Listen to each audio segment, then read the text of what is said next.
প্রেগনেন্সিতে যত দিন যাচ্ছে আমার চোখের তলা, চোখের উপরে আর ঠোঁট সব কালো হয়ে যাচ্ছে, আর আমি দিন দিন যেন রোগাই হয়ে যাচ্ছে, আমাকে পুরো রুগ্ন লাগছে।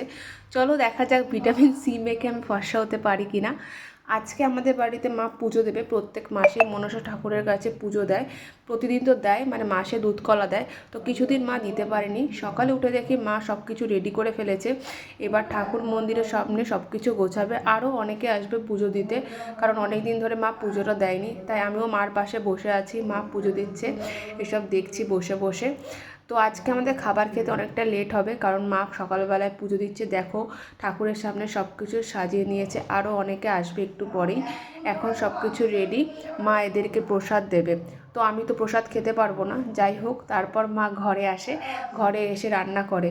আর মাদের তো অনেক টেনশান, যে মেয়ে ছেলে মেয়ে যেই থাকুক তাকে খাবার খাওয়াতে হবে। পুজো দিয়ে এসে সঙ্গে সঙ্গেই মা খাবার দাবার রেডি করে নিয়েছে। আর মায়ের হাতে খাবার খেতে কিন্তু খুবই ভালো লাগে, মানে এইটার টেস্ট, খাবারের টেস্ট যেন আরও বেড়ে যায়।